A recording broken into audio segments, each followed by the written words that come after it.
Bismillahirrahmanirrahim. Assalamualaikum warahmatullahi wabarakatuh. Selamat pagi dan salam sejahtera bagi kita semua. Yang saya hormati Ibu dan Bapak Asesor pada sertifikasi dosen gelombang 1 tahun 2026. Mohon izin perkenalkan, saya Ibnu Muakhori, Eskom, Mkom, selaku dosen tetap Program Studi Sistem Informasi Institut Teknologi dan Bisnis Visi Nusantara Bogor. Ibu dan Bapak Asesor yang berbahagia, pada kesempatan ini izinkan saya menyampaikan pernyataan diri dosen dalam bentuk unjuk kerja Tridharma Perguruan Tinggi atau PDD UK TPT bidang pengajaran. Pada mata kuliah yang akan saya sampaikan dalam video ini yaitu mata kuliah dasar-dasar arsitektur komputer yang merupakan salah satu mata kuliah wajib program studi sistem informasi dengan bobot 3 SKS dengan kode SIM KKP 21005 dan dilaksanakan pada semester 1. Mata kuliah ini membahas prinsip dasar arsitektur dan organisasi komputer sebagai fondasi sistem informasi modern. Mahasiswa akan mempelajari komponen utama sistem komputer seperti CPU, memori, I/O device, input atau output, serta bagaimana instruksi dieksekusi pada level perangkat keras. Topik mencakup sistem bilangan, ALU, kontrol mikroprosesor, dan struktur memori. Mata kuliah ini memberikan pemahaman tentang hubungan antara perangkat keras dan perangkat lunak, serta bagaimana kinerja komputer dapat dioptimalkan melalui desain arsitektur komputer tersebut.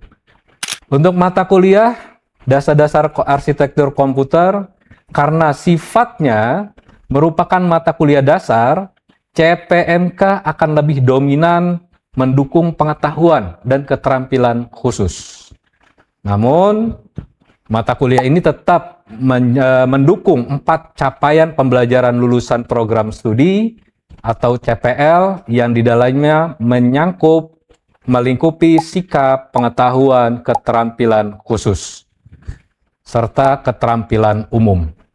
Dapat saya jelaskan, salah satu CPL yang pertama yang menunjukkan sikap adalah sikap profesional, bertanggung jawab, beretika, berintegritas dalam melaksanakan tugas dan pengambilan keputusan di bidang sistem informasi.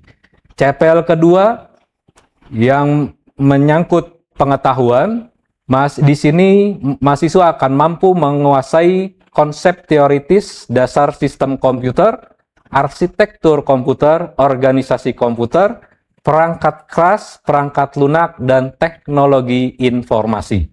CPL yang ketiga, mahasiswa mampu mengidentifikasi atau menjelaskan dan menganalisis komponen penyusun sistem komputer, beserta fungsi hubungan antara komponen masing-masing. Ini kita kelompokkan dalam sebuah keterampilan khusus. Dan yang keempat, mahasiswa mampu menganalisis permasalahan sederhana berdasarkan konsep ilmiah serta mengkomunikasikan hasil analisis secara efektif, baik secara lisan maupun tulisan, dan masuk ke dalam kelompok keterampilan umum. Berdasarkan CPL yang dibebankan pada mata kuliah ini, maka terdapat 4 CPMK yang bisa kami kelompokkan. Yang pertama adalah sebagai CPMK 1, menjelaskan konsep dasar sistem bilangan dan representasi dalam data dalam komputer. Yang kedua, CPMK kedua, menjelaskan fungsi dan struktur dasar komponen komputer. Di dalamnya ada CPU, memori, maupun I/O, input atau output. Cara kerja unit control, ALU, dan bus system. CPMK ketiga, menjelaskan siklus eksekusi instruksi dan organisasi dari sebuah memori. Dan di CPMK keempat, menginterpretasikan diagram arsitektur komputer dasar logika digital sederhana dalam bentuk simulasi arsitektur mikro. Pembahasan materi pada mata kuliah ini terdiri dari 16 pertemuan yang di dalamnya sudah termasuk UTS dan UAS. Pembahasannya mencakup yang pertama adalah kontrak perkuliahan serta definisi arsitektur komputer. Yang kedua, konsep dasar sistem komputer, sistem bilangan dan representasi data, struktur memori, I/O, input ataupun output, gerbang logika, aritmetika komputer. Di pertemuan ke-8 ada UTS, ke-9 struktur dan fungsi CPU, register dan bus, siklus instruksi, unit control, rangkaian kombinasi dan sekuensial, dan tren arsitektur komputer modern. Terakhir ditutup dengan UAS. Media pembelajaran yang digunakan terdiri dari media presentasi yang kami gunakan, baik dari PowerPoint, Canva, atau hal lain yang didukung dengan media digital lain, seperti LMS yang berbasis Moodle, dan media lainnya yaitu Zoom Meeting, Google Meet, Microsoft Teams, dan lainnya. Untuk studi kasus, kami menggunakan artikel ilmiah, berita, laporan, atau website yang menjadi rekomendasi. Yang pertama adalah website dari Britannica. Karena apa? Karena di dalamnya membahas terkait computer history. Dan yang kedua adalah computerhistory.org.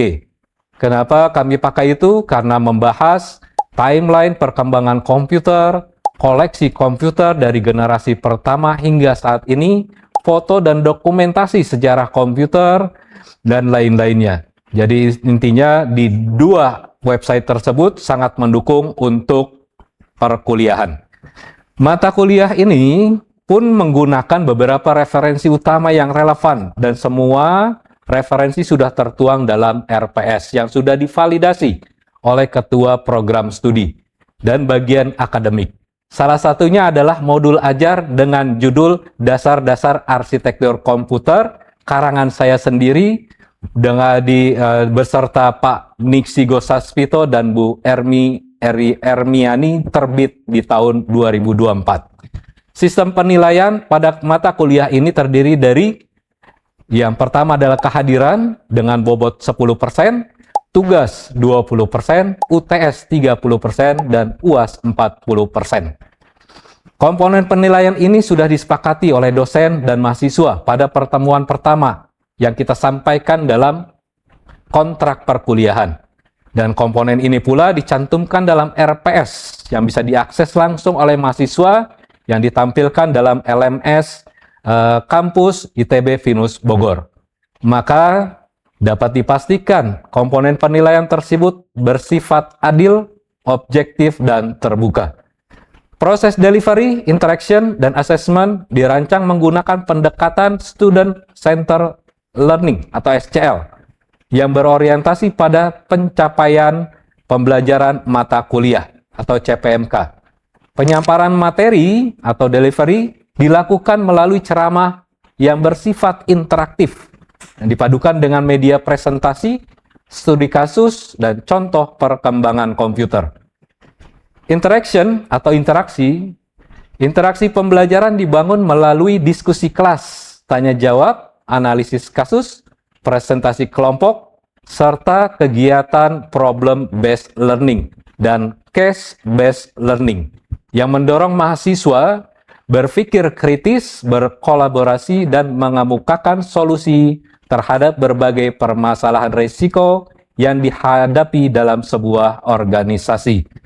Selanjutnya, asesmen atau penilaian dilakukan secara berkelanjutan melalui penilaian kehadiran, partisipasi aktif, tugas individu maupun kelompok, presentasi, serta evaluasi sumatif berupa ujian tengah semester atau UTS dan ujian akhir semester atau UAS. Dengan desain pembelajaran tersebut, proses pembelajaran tidak hanya mengukur penguasaan konsep, tetapi juga menilai kemampuan mahasiswa dalam mengidentifikasi, menganalisis, mengevaluasi, dan merumuskan strategi prinsip dasar arsitektur komputer serta organisasi komputer dalam fondasi sistem informasi modern. Selanjutnya, saya akan menayangkan video perkuliahan dasar-dasar arsitektur komputer pada pertemuan kelima yang membahas topik device input dan output. Assalamualaikum warahmatullahi wabarakatuh. Waalaikumsalam warahmatullahi wabarakatuh. Mantap, semangat selalu. Selamat pagi. Pagi. Apa kabar kalian semua? Alhamdulillah, luar biasa. Allahu Akbar. Semangat masih ya untuk belajar ya? Semangat. Oke, yang penting itu utama. Ketika belajar harus semangat selalu. Oke, hari ini sebelum saya mulai, di Siakat saya sudah buka untuk absensi. Silakan lakukan absensi dulu. Ya. Oke, sambil berjalan, hari ini kita akan bahas di pertemuan yang kelima, yaitu materinya adalah input maupun output. Namun sebelum perkuliahan kita mulai, sebaiknya kita berdoa dulu sejenak. Kita mengharapkan kepada Allah Subhanahu wa Ta'ala agar perkuliahan kita dipermudahkan, diberikan ilmu yang bermanfaat bagi diri kita, agama, keluarga, dan semuanya. Mari kita berdoa sejenak. Dan bagi yang memeluk agama di luar Islam, silakan berdoa menurut kepercayaan dan agamanya masing-masing. Mari kita berdoa sejenak.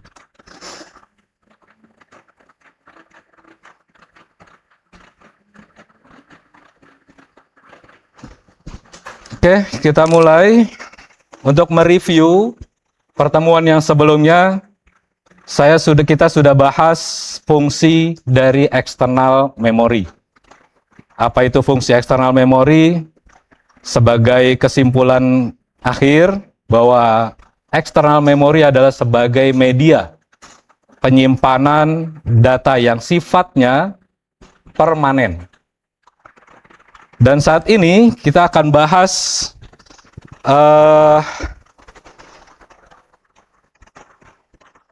namun sebelumnya kita akan bahas dulu secara capaian materi untuk saat ini, yaitu tujuan mata kuliahnya saya diharapkan nanti mahasiswa mampu memahami arsitektur komputer dasar, komponen utama, serta apapun yang menjadi penyusunnya.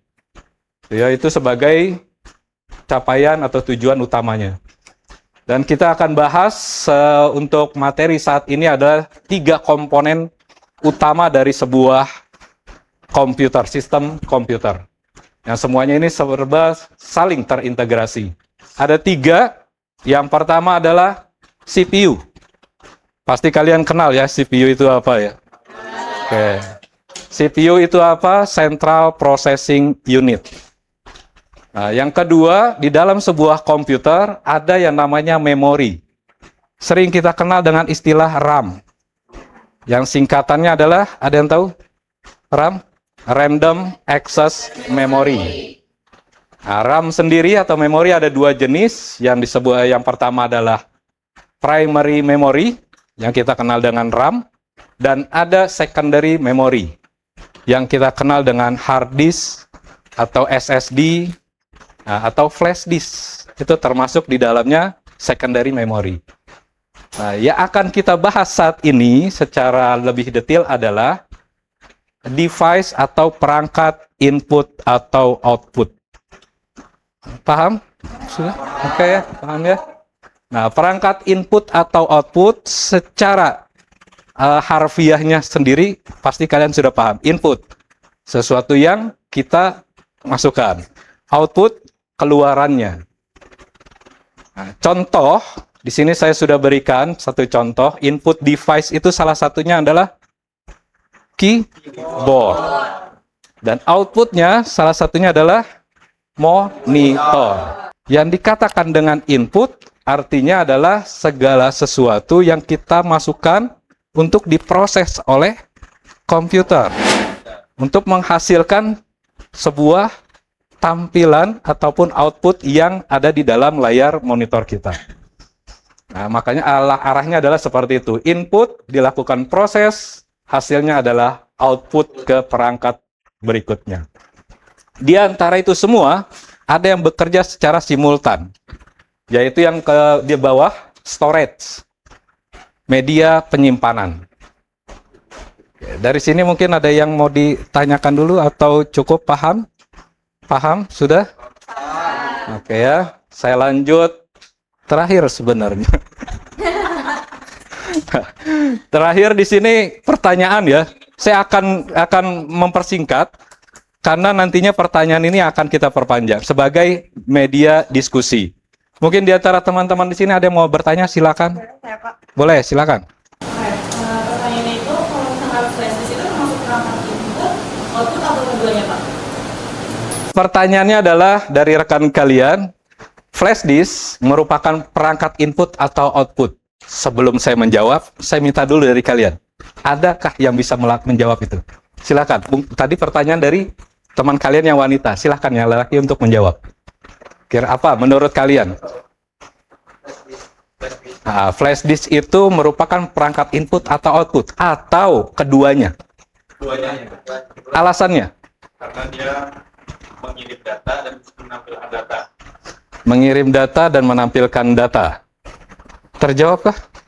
Atau mungkin dari teman yang lain bisa memperjelas lagi? Silakan.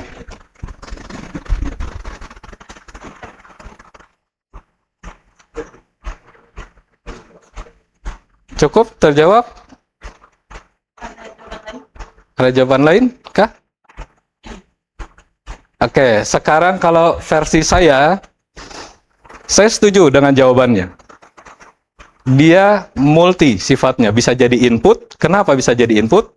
Karena pada saat kita menggunakan flash disk, colok ke komputer atau laptop kita transfer data ke flash disk. Dari komputer ke flash disk. Dia berfungsi sebagai output. Oke, sekarang kita pindahkan dari flash disk tadi, komputer A, ke laptop yang B. Pindah data. Nah, berarti prosesnya adalah? Ya, jadi flash disk itu punya dua kondisi. Bisa jadi input maupun output. Kenapa? Karena tadi dia bisa untuk fungsinya adalah untuk transfer data dari laptop A ke laptop B. Oke, itu ya, cukup paham ya? Oke, selanjutnya mungkin ada yang mau ditanyakan lagi? Silakan, boleh. Tadi kan bahas flash disk, Pak. Gimana kalau misalkan tentang printer, apakah itu termasuk perangkat output walaupun dia menerima data dari komputer? Oke, sebelum saya menjawab seperti biasa, saya nggak akan menjawab secara detail lebih dulu, tapi saya akan meminta di antara kalian untuk menjawab. Apakah printer? Pertanyaannya adalah apakah printer itu termasuk output padahal dia menerima data dari komputer? Kira-kira jawabannya apa? Silakan. Saya nggak perlu menjawab dengan menjawab dengan teks, tapi sepemikiran kalian sendiri. Silakan. Jawaban singkat. Ya atau tidak? Output, Pak. Output. Oke, setuju saya. Kenapa dikatakan output? Karena ketika printer tersebut menerima data dari komputer atau laptop, dia tidak ada feedback. Tidak ada feedback, hanya satu arah. Menerima proses cetak. Gitu. Karena hanya satu arah. Kalau flash disk tadi bisa dua arah. Bisa masuk dan bisa keluar. Kalau printer, satu arah. Nah, terus mungkin ada lagi pertanyaannya? Saya, Boleh. kalau touchscreen pada smartphone atau laptop itu termasuk perangkat input atau output? Touchscreen di handphone yang kalian pakai. Apakah itu termasuk perangkat input atau output? Atau keduanya? Keduanya? Oke. Kenapa? Alasannya? Karena dia bisa menerima data dan mengeluarkan juga. Kenapa bisa seperti itu? Boleh saya jelaskan sedikit. Ketika kalian ketik di touchscreen, itu adalah fungsinya touchscreen sebagai keyboard. Selesai, ditampilkan pula fungsinya dia sebagai layar monitor, output. Nah, berarti dia bertugas dengan dua kondisi. Sama halnya dengan flash disk tadi. Oke, itu ya. Ada pertanyaan lagi? Cukup? Sudah? Cukup. Oke, kalau cukup, saya ambil sebuah kesimpulan dari materi yang kita sampaikan hari ini, bahwa yang namanya perangkat input atau output itu sendiri tidak serta-merta dilihat dari perangkat itu aja. Tapi kita lihat pula fungsinya apa. Bisa keluar dua arah atau satu arah.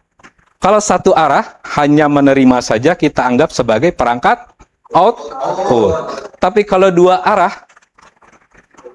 I/O input dan output, berarti dia termasuk kedua-duanya. Kalau hanya menerima saja, berarti termasuk dalam input. Ya, tuh. Oke. Itu kesimpulannya. Oke, seperti biasa di dalam perkuliahan saya, setiap pertemuan saya selalu memberikan tugas. Nah, itulah dia. Kita belajar, hasilnya diuji hasil pengetahuan kalian. Bukan untuk melihat sisi kalian pintar atau tidak, tapi saya bermaksud melihat pemahaman kalian dengan apa yang saya sampaikan. Ya, silakan siapkan selembar kertas untuk melakukan menjawab pertanyaan yang akan saya sampaikan di depan. Oke, ini pertanyaannya. Nah, soal latihan pilihan ganda. Jawab saja, tulis saja jawabannya. Nomor 1 A, B atau apa. Ya, saya kasih waktu selama 5 menit. Soal ada 5. Jadi cukup mengerjakan satu soal 5. Satu soal 1 menit, total 5 soal berarti 5 menit.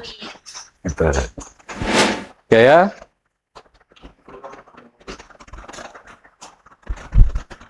Silakan.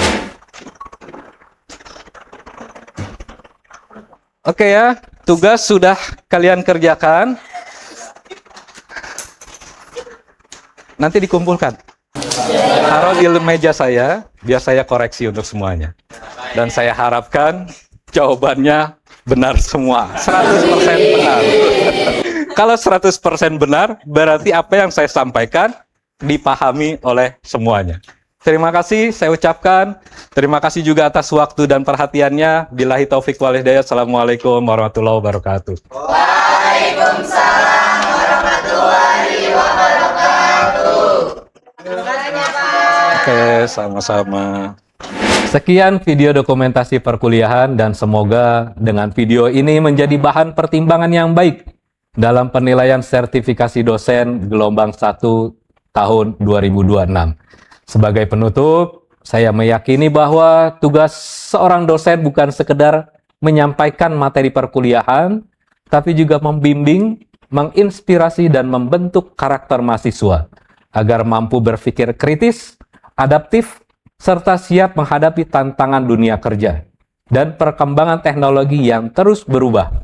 Oleh karena itu, saya senantiasa berupaya menghadirkan proses pembelajaran yang berpusat pada mahasiswa, relevan dengan kebutuhan dunia usaha, dunia industri, serta mendorong lahirnya lulusan yang memiliki kompetensi, integritas, dan semangat belajar sepanjang hayat.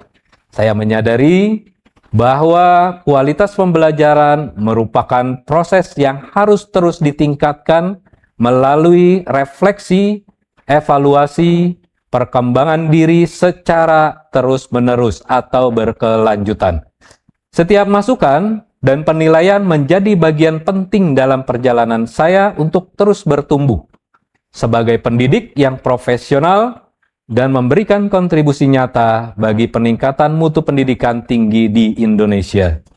Terima kasih atas perhatian dan kesempatan yang diberikan untuk menyampaikan proses pembelajaran ini. Semoga apa yang saya paparkan dapat menggambarkan komitmen saya dalam melaksanakan Tridharma Perguruan Tinggi, khususnya dalam menyelenggarakan pembelajaran yang bermakna, berkualitas, dan berorientasi pada keberhasilan mahasiswa. Akhir kata, billahi taufiq wal hidayah. Assalamualaikum warahmatullahi wabarakatuh.